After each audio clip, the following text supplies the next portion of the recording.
Two things will change your life, how-tos and why-tos, and we're going to cover both of those. But before we get to the details, what to do, let me give you the broad answer first. Here it is. Tomorrow, you can do the most remarkable things, no matter what happens. Let's start with that. Human beings can do unbelievable things, incredible things. A man can do the most amazing things with the most unamazing circumstances. A woman can do the most remarkable things with the most disastrous circumstances. There's plenty of proof.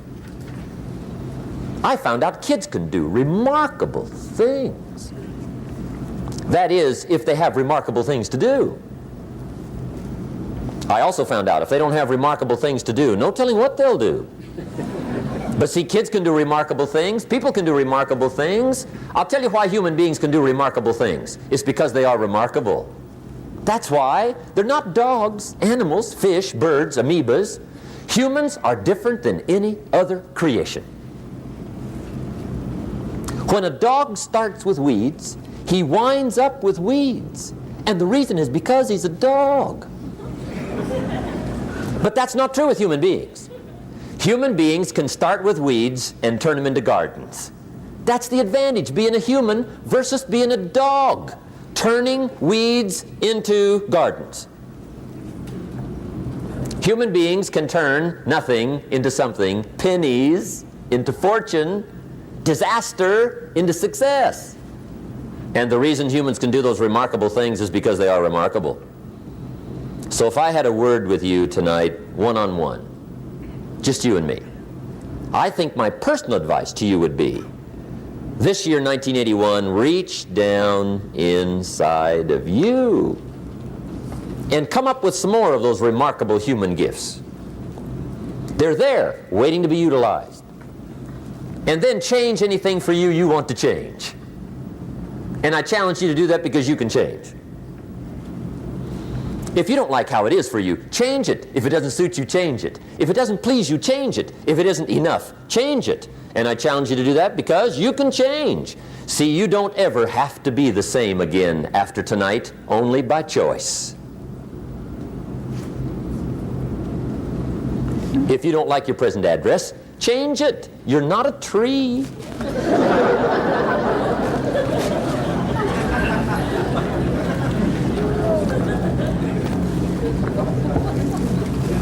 Now, let me give you 3 steps to personal development. Let's get down to the nitty-gritty.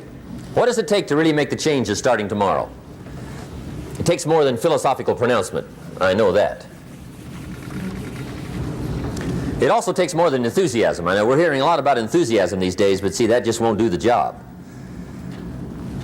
We're still hearing the old cliches of the 30s, right? To be enthusiastic, you must act enthusiastic. But see, that's not going to help. After you have leaped about, there are some things you got to do, or it isn't going to change. See, you can get all excited about lifting 200 pounds till you get to the gym. And then you need a new excitement. And the new excitement is called discipline. Major step to human progress. Discipline.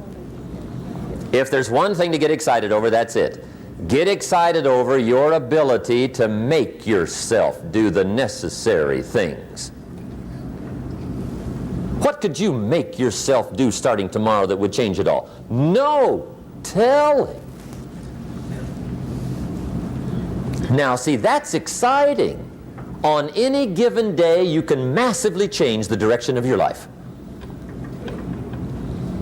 Murder is a clear example that any one person on any given day can forever alter the course of their life. It just happens to be a negative act. But just as sure as you can commit a negative act, you can also commit a positive act and forever alter your life, whenever you wish. Now that's exciting. And whatever that act might be that changes your life. The guy finally takes a shotgun to his car. and blows out every window, destroys every tire, puts 100 rounds in this shabby old thing. And he says, I have driven this embarrassing thing for the last time. And not only will I never drive it again, nobody else will ever drive it again. And he lets that shuddering thing stand there for a while as a monument to the day he said, today my life changes. Now who can do that? Anybody. When can you do it? Whatever day you pick.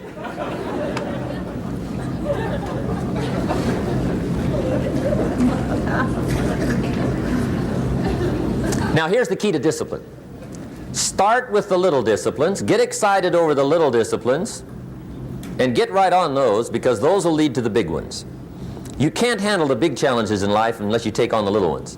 Make a list of all the things you can do, get right on those, discipline yourself for those, both for the results and for the muscle and for the practice, so that when life hands you some big challenges, you'll be ready, you'll have the muscle.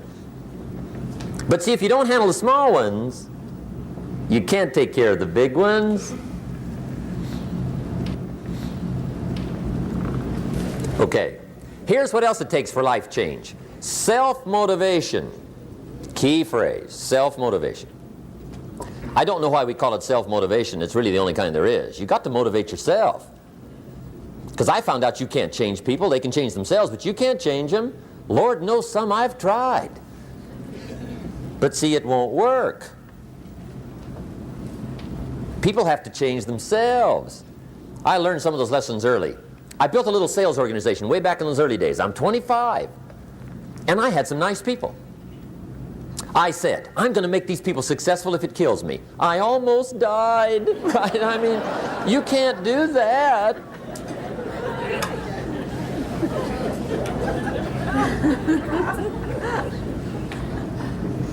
See, I've discovered this. Good people are not trained, they're found. You find good people. You don't make them good, you find them good. Training really is for the purpose of finding good people. You don't need much instruction for a good person. Too much training probably means you got the wrong people.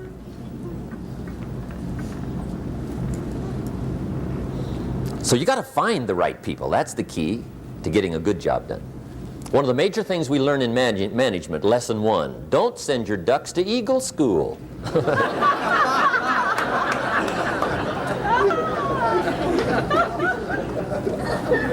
Because it won't help. I mean, I'm telling you, it won't help, no matter how good your school is. And the little eagle badge and little eagle hat, I'm telling you, it won't help. It won't help.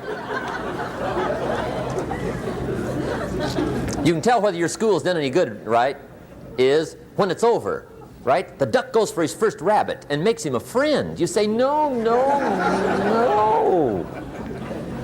Anyway, so it takes self-motivation to really alter your life. And you don't want to give self-motivation away to somebody else and make it somebody else motivating you. The guy says, boy, if somebody just come by and turn me on. What if they don't show up? Right? See, you got to have a better plan for your life. Okay. Now, if you're excited and you're ready to change, let me give you 3 steps to start life change that can change your life, your personality, your lifestyle, everything can change. Here's the steps. Number 1, find out how things work. The first key to doing better is find out. To change your life, really, you need ideas. There isn't anything an idea can't change. And Schoaf taught me the major problem is lack of an idea, not a problem. At first I didn't have any money. I said to Mr. Schoaf, I don't have any money. He said, that's not a problem. Now see, up until then I always thought it was. Right? I was confused. He said, no, no, the problem is lack of an idea on how to create money and wealth. It isn't lack of money, it's lack of ideas. So if you get the ideas, see, you can change anything. Now to get ideas, you need a constant study of finding out. Now Schoaf also said, when you find out something that works, put the information in your journal. Don't use your head for a filing cabinet. Put it in your journal so that you can do the next best thing. Repetition, repetition, repetition. Go over it. And if you repeat it, go over it, sure enough, someday, some mysterious day, The idea takes root, starts to grow, and shows up in your bank account, and your dress, and your personality, and your lifestyle. But capture the ideas in your journal. Find out how things work. Shoaff gave me this word for my life change. He said, study. Great word. If you wish to be successful, study success. If you wish to be happy, study happiness. If you wish to be wealthy, study wealth. Don't leave it to chance. Make it a study. Some people just go through the day with their fingers crossed. See, that won't do it. You've got to study the things that can change your economic, social, spiritual, personal life.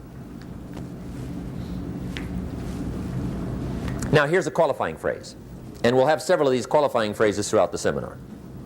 Here's the first one. You may not be able to do all you find out. I understand that. You may not be able to do all you find out, but you should find out all you can do. See, you don't want to wind up at the end of your life and discover that you've lived only 1/10 of it. And the other 9/10 went down the drain. Not for lack of opportunity, for lack of information. So that's number one, find out how things work. Now here's the best human virtue for finding out, curiosity. Make a note of that. Curiosity. Be curious. You might add a word to it that'll help. Childish curiosity.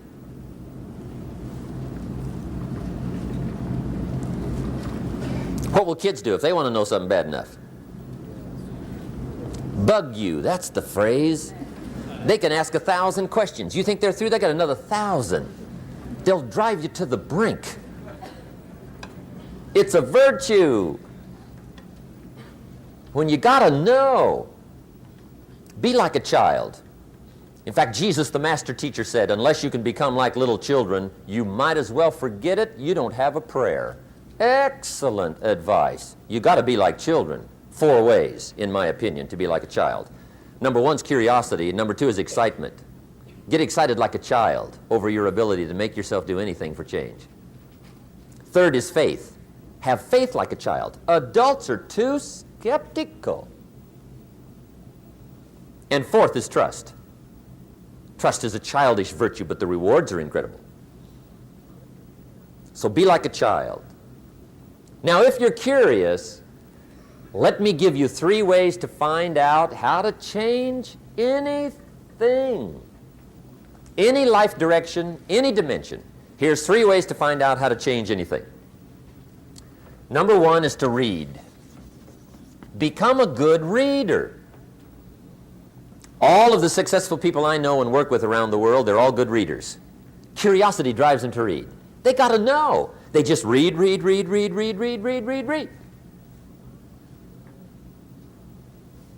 Become a good reader. Now that's my opinion. Listen to the other lecturers and listen to me and make up your own mind. Don't be a follower, be a student. Okay? I say, really, for life change, you got to read. One way to learn is from your own experiences, but another way to learn is from other people's experiences. See, one book might save you 5 years if you read it. Did you know there's books on how to be stronger, more decisive? Be a speaker, be a leader, have a better effect on other people, develop your personality. Did you know there's books on that? And people don't read them? How would you explain that? And they can read? Did you know that hundreds of successful people have written their stories in books and they wrote down how they did it and people don't read it? How would you explain that? The guy's busy, I guess. You know, you get tied up. The guy says, well, yeah, you work where I work, but the time you struggle home, it's late. You got to eat a bite of supper, watch a little TV, get to bed. You can't sit up half the night reading. And the guy's behind on his car payment. Good worker, hard worker, sincere. But you got to be better than sincere. And work hard. Otherwise, at the end of your life, you'll wind up cold, stony broke. You got to be better than a good worker. You got to be a good reader. My opinion. Now, you don't have to read half the night. Okay? Although if you're broke, that's not a bad place to start, right? Get on with the cure. But put this in your notes, 30 minutes a day. Just devote 30 minutes a day to reading. Stretch it to an hour if you can. But at least 30 minutes. Half rich isn't bad.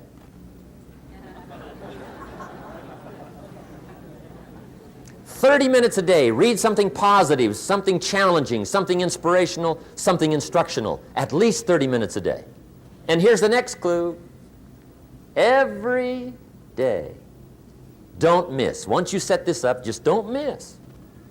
Miss a meal, but not your 30 minutes. Because you can get along without some meals, but you can't get along without some books. There's a Bible phrase that says humans cannot live on bread alone or just food. It says the next most important thing to food is words. Words nourish the mind, makes us different than animals and dogs. Words nourish the soul. So humans have to have food and words in order to be happy and healthy. I told my staff the other day, some people read so little, they've got rickets of the mind. They're undernourished mentally. So to get a good diet of words, I suggest good reading habits, 30 minutes a day. Now, some people don't read because they don't read well. I understand that. And the national average is fairly poor. People have fairly poor reading skills. They're still trying to operate on awkward old skills of the past, right? Reading one word at a time. And with such poor skills, when you read, the mind usually wanders. Because you can think about a lot of things. The mind is an incredible mechanism. And if you read poorly, the mind wanders around thinking of other things while you're trying to read. Did you ever read a page and wonder what it said? Right? Say, I got to read that again. Right? That's because the mind is just doing this job, right? Just wandering around. Did you ever read yourself to sleep? See, that's another problem. The mind says, who needs this? Just shuts off, right? Untaxed, right? Poor skills. Or a guy looks at a book, 500 pages, and says, no use starting, right? I mean, I'd never get through this one. Anyway, in our weekend seminar, we take a whole section, about 2-3 hours, and we go through reading skills. How to read a book a day is the title of that subject. And I'll tell you what, if you can read a book a day, it'll change your whole life. I mean, a book a day will change your whole life. Expose yourself to a whole variety of things, spiritual, moral, personal, economic, history, geography, everything. I mean, you can really change if you read a book a day. So you might want to attend the weekend, get in on those reading class skills. It's incredible. A book a day will change your life. But hey, whether you read slow or fast, or whether you read awkwardly or whether you read well, here's the key. Read. Don't miss. Here's what reading is. Reading is tapping the treasure of ideas. That's what reading is. Tapping the treasure of ideas. And ideas can change any part of your life. And if you've got a good excuse not to tap the treasure of ideas at least 30 minutes a day, or spend the money and get the books, I'd love to hear it. Some people have excuses you wouldn't believe. I say, John, look, I got this gold mine. I got so much gold, I don't know what to do with it all. Come on over and dig. John says, I ain't got a shovel. I say, well, John, get you one. He says, you know what they want for shovels?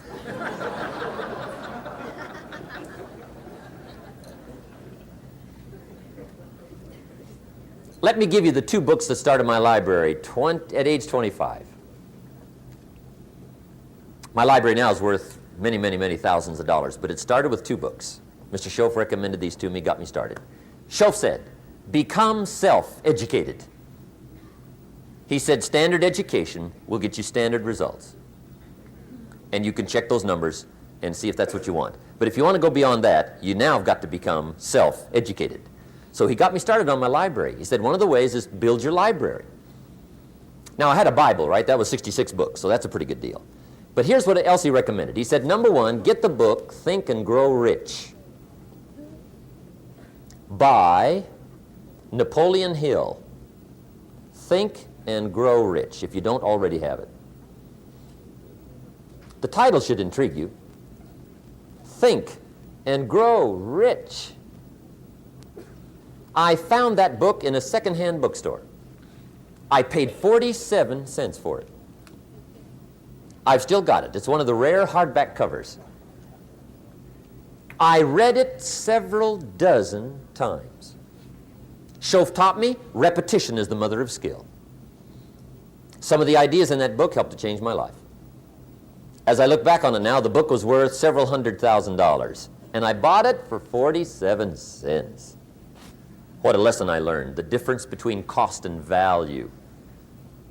Before I met Mr. Schoaf, I used to ask, how much does it cost? After I met Mr. Schoaf, I asked, how much is it worth? I started basing my life on worth instead of cost, and everything changed. But that was book one, Think and Grow Rich. The second book he recommended I get was a book on nutrition. Schoaf said, study nutrition. I think that first book was by Adele Davis. Eat Right to Keep Fit, I think. I've got lots of them now, but I think that was the first one. Schoaf said study nutrition, and there's all kinds of books on nutrition. Just read them all. Some are a little weird, but read them all. Right? If you're weird, do the weird stuff. I mean, whatever. But read them, then make up your own mind. Remember, don't read and become a follower. Read and become a student. Make up your mind, find a plan that works good for you, but get the books on nutrition. Here's what Mr. Schoaf said to me. Vitality plays an important part in doing well. Vitality. He said some people don't do well because they don't feel well. It's not that they're not intelligent. It's that they're ill. They don't have the zing and the fire and the vitality to do well. So he put it right on me about studying nutrition. He said, Jim, you wouldn't believe it. He said, I got this friend of mine raises racehorses. The guy's got 9 books on how to feed horses. He does not have a book on how to feed himself. He said, my friend studies horse nutrition. Studies it. Vitamins, minerals, trace minerals, protein, amino acids, carbohydrates, fats, enzymes, proper balance for his horses. Schoaf said, he's a fanatic. And he said, you ought to see his horses. They're magnificent, beautiful, powerful animals. They can run like the wind. And he said, you ought to see him. He's a wreck. He said, the guy feeds his horses better than he feeds himself. Do you believe that? In my later studies, I discovered some people feed their dogs better than they feed their kids, if you can believe that. Anyway, I didn't mean to give you a health lecture here tonight, okay? But hey, take care of yourself. Work on that part because it's one of the answers to doing well. There's even a Bible phrase that says, many times the spirit is willing, but the body's weak. Now see you're in trouble. And that is a problem. You wake up in the morning and the mind says, let's go get them. And the body says, I can't even get out of bed. So you got to work on both sides of this, right? Okay. But get your library started. Get the books. Put it together. Books are the trademark of civilization. It's fascinating to walk into someone's home and browse through their library because your library says something about you. So put your reading together. Very important. Here's the second way to find out how to change your life. And that's to listen. Get around successful people and listen. Now, you can also learn from unsuccessful people. Take notes on both, negative and positive. On the negative, the notes are called what not to do. And you got to learn what not to do as well as what to do. So learn from the negative as well as the positive. Okay? Find out what poor people read and don't read it. Right? That's good information. Learn from the negative. But now you can also learn from the positive. Get around successful people. Listen to what they say. Listen to how they say it. It's important. We've all got about 16 waking hours. Practice listening those 16 hours. And I say practice listening because listening isn't easy. I found out it's easier to talk than it is to listen. But if you will practice listening the 16 hours you're awake, sure enough, from surprising sources comes great ideas.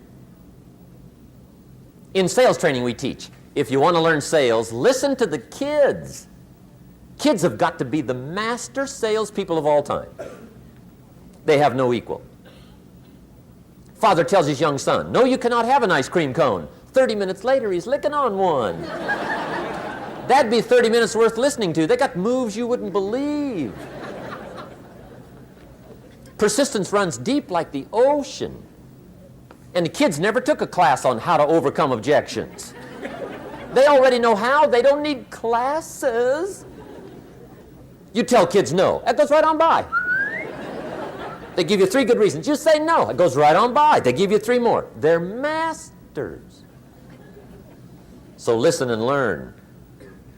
Now here's some of the best advice I've got for the whole evening. It won't get any better than this. This is it.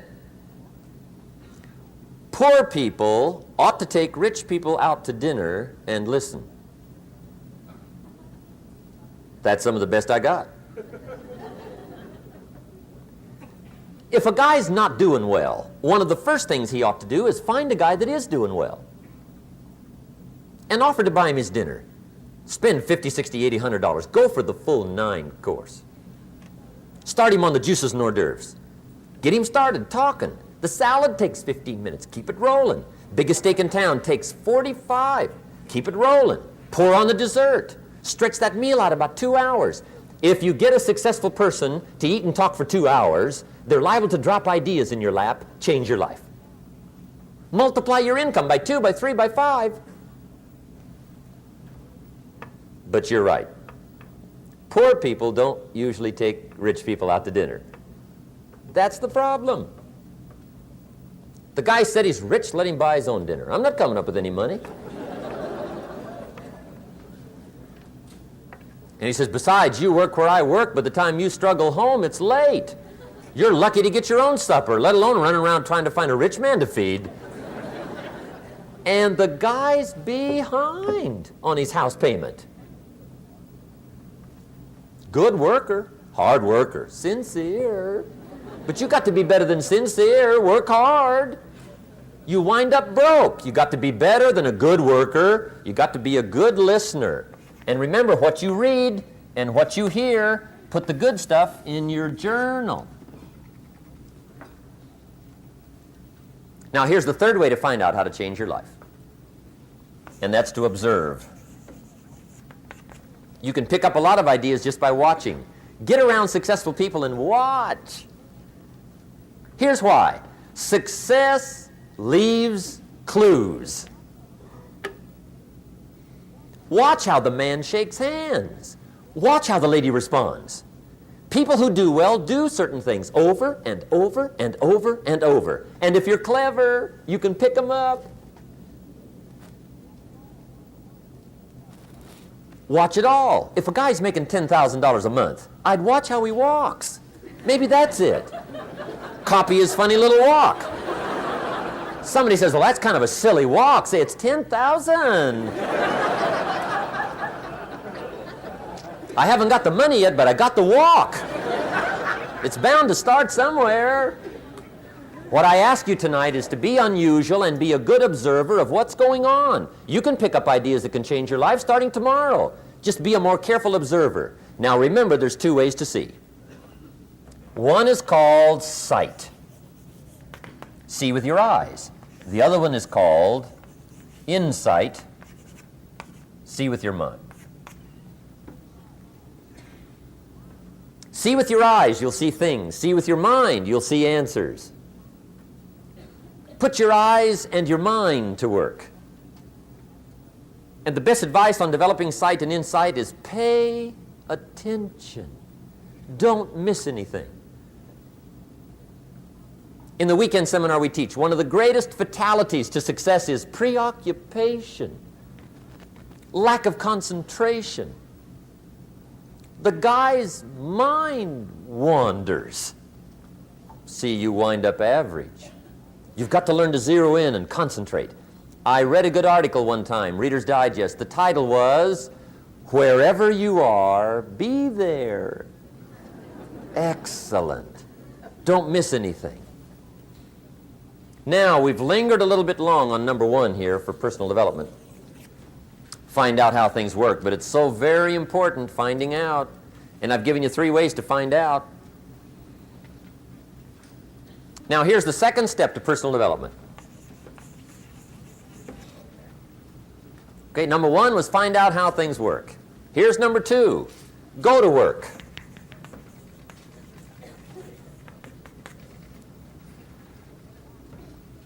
You must now take action on what you found out. In doing business around the world, we call it game plan. Put together your game plan.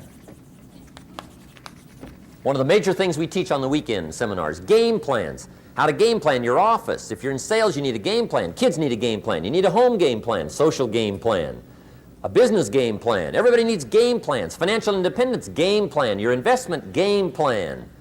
Don't think in your head. Put it on paper. Don't operate out of your mind. Operate from paper. I often ask somebody, what are you going to do the next 6 months? And somebody starts to tell me. I say, no, don't tell me. Show me. Show me your game plan for the next 6 months. Then I can look at things and maybe I can help. But you got to operate from paper. Put it on a game plan. Take action on what you found out. Now here's the best word I know of to go with action. Massive. See, that'll change everything. Massive action is called the cure-all. If you're going to make calls, make a few thousand. If you're going to make contacts, make a few thousand. If you're going to knock on doors, knock on a few thousand. See, that'll change everything. Here's the language of the poor. I'll try it a time or two and see what happens. It's the way poor people talk. The guy says, well, I'll give it 30 days. 30 days. You could guess his bank balance. You've got to have a better game plan. So here's one of the major things to do starting tomorrow. Take a look at your game plan. If it isn't loaded with massive action, change it tomorrow. Action. The formula really works like this. Pick up a good idea, take heavy action. Pick up a couple of good ideas, take heavy action. That's the formula for success. Heavy action.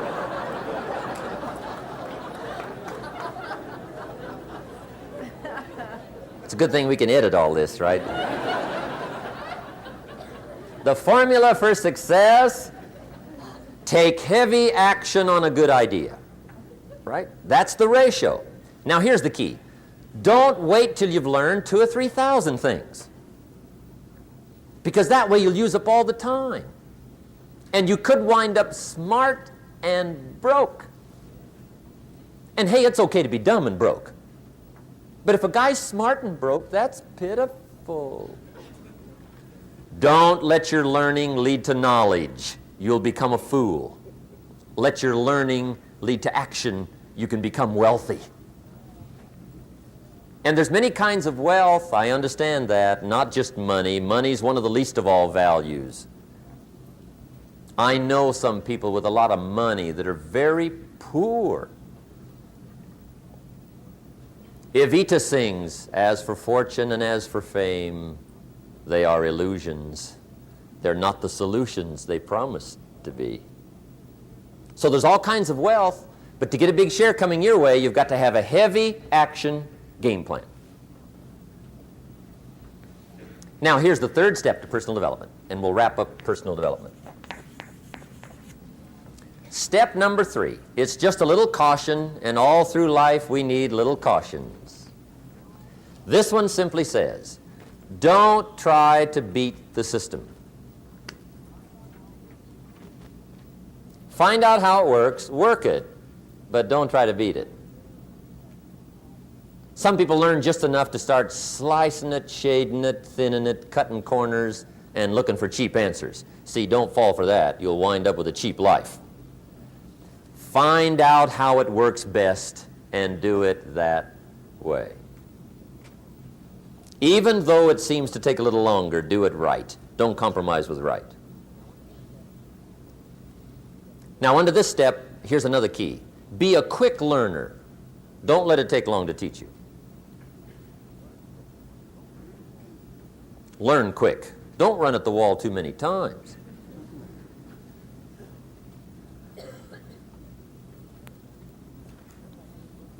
Learn quicker.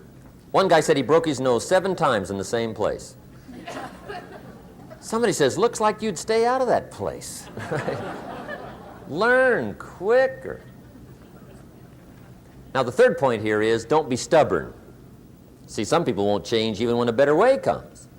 They say, well, I've been doing it this way 30 years. Hey, be ready for change. If it's a better way, go for it.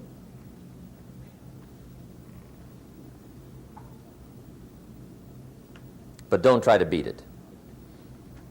Or you'll be like the guy that went to Las Vegas. He didn't have much money, so he didn't want to risk his money gambling. But he gets to Las Vegas, and the jackpot bells are ringing, the money's flowing, the lights are flashing, and he can't help himself. He's got to gamble. But instead of gambling with his cash, he decides to play the mental gambling game. And the brilliant scheme he worked out goes like this. He'd pick a number like number 3. Mentally, he would bet a certain amount of money on the number. And whether it won or lost, he would jot down that amount in his little pad. I would have won $5 if I'd have made that bet, just to keep track of it, win or lose. That way, come midnight, he can calculate how he's doing, win or loser, how much, only not his money. Keep his money. Just play this mental gambling game. So here he is around the gambling table, everybody else shelling out their hard-earned cash. He's got this brilliant scheme. Instead of betting with his money, he's betting with his mind, and he lost his mind.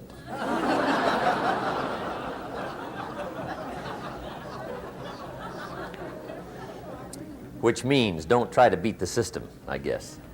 Okay, we have covered personal development.